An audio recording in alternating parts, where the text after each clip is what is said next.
Hello and welcome, CNG 124. There was some news Friday that posted on the landing page of D2L. Make sure to go through and read that information. It's covering just some general topics of the coronavirus. Uh, so let's take a look at this week. I just got back into town. I will start taking a look at and do my best to work through all the gradings, but I'll put a little caveat in there because I'm trying to catch up with everything, um, and being behind more than a couple of days since I was out of town. Let's see. This week we're looking at the network layer. Um, we're going to look at what goes on in the network layer, what protocols specifically are listed at the network layer, and that's going to be your IPv4, IPv6. We don't dive into IPv6 just yet, but we do look at just the basics of IPv6. Um, let's see if I can't bring that up. Where's my slides? Basically, if we want to look at it, IPv6 is just a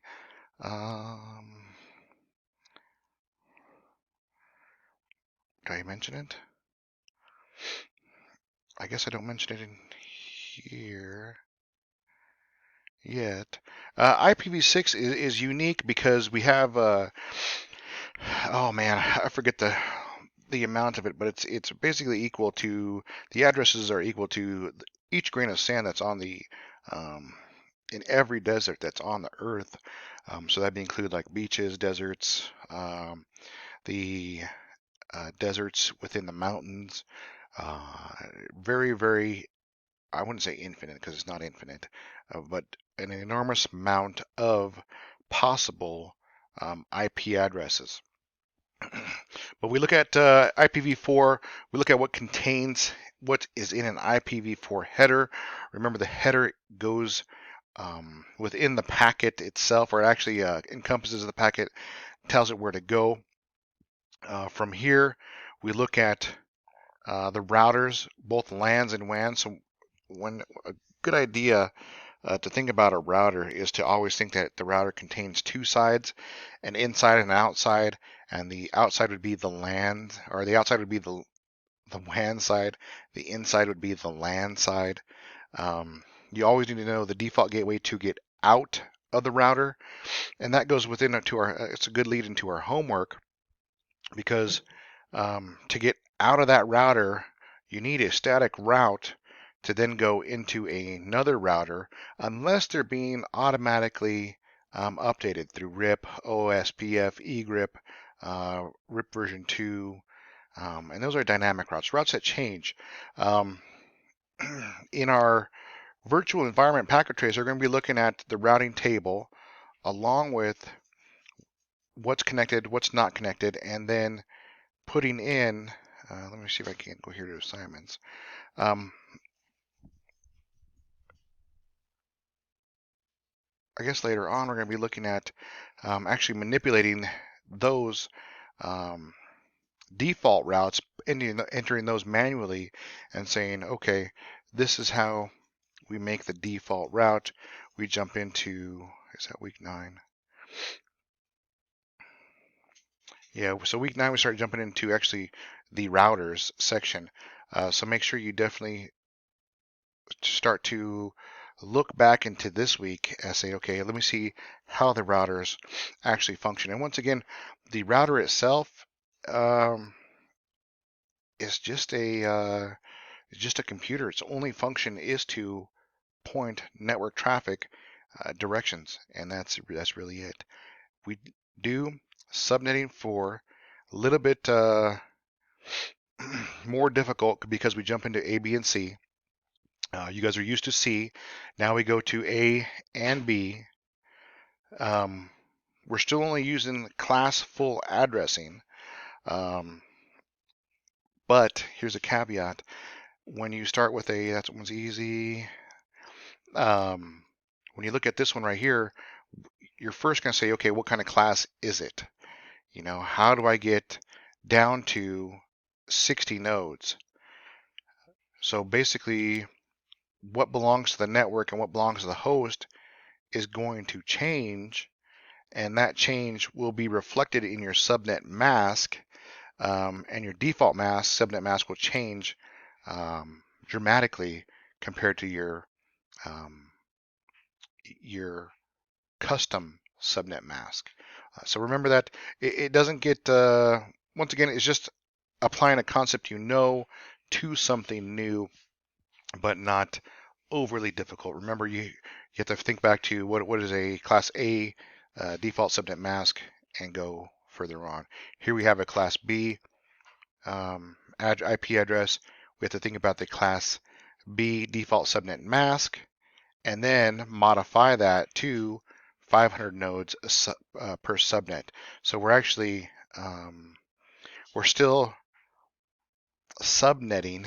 We're not supernetting in this form, but supernetting would be if we were to move along our 8 dotted lines and we start going left to get a larger amount of addresses. I think we did that in last week's, I believe, or it should be coming up. But subnetting is just as easy as where you're not trying to get a smaller amount of IPs. You want to get a larger and aggregate more IPs to that. Okay, so it hasn't come up yet, but we will do supernetting where we try to get, or I should say we do get more IPs per subnet mask. This week, if you have any questions, do reach out, email, Google Hangouts. I am home. I shouldn't have much work. Well, I don't have much work planned for the next couple of days. So I am available. Make sure you have, at this point, we're at week 8. We're beyond the halfway point. Make sure you start to have a plan to end the semester. You know, we have a spring break coming up, I believe next week. I think it's next week. And each campus, Larimer has a different spring break than Westminster and Boulder. Usually it's week after week. I shouldn't say week after week. Larimer has break 1 week, and then Westminster Boulder has a break the next week. Yeah, here we go, right here. So next week will be Larimer's spring break. So that means only Boulder and Westminster will work on week 9 stuff. When the next week, March 23rd to the 29th, come along, Larimer will come back and start working on week 9 material. Then Boulder and Westminster can be on spring break. Depends on how you want to work it. You can either take week 9 in 2 weeks, or completely unplug for a week. Remember, when you come back, you might be just a little rusty with that, so keep that ahead. They tell me to choose 1 week to take off. I usually go both weeks very slow. During those times, I'm definitely still reachable. So send me those emails. Hop in Google Hangouts. Once again, if you're trying to get a hold of me because something's gone wrong, Google Hangouts is the best way. Send me those chats. You can even direct message me in Google Hangouts, and that works. But make sure that if you're trying to get a hold of me because something malfunctioned, that is the absolute best way, because I can answer you anywhere. For the end of the semester, or I should say for the end of the month, my trip was canceled. My conference was canceled, so I'll be here in Colorado for that. With the coronavirus spreading, I guess that's the main term for it. Since more people are being infected with it, that was turned down. Make sure that you are taking care of yourselves.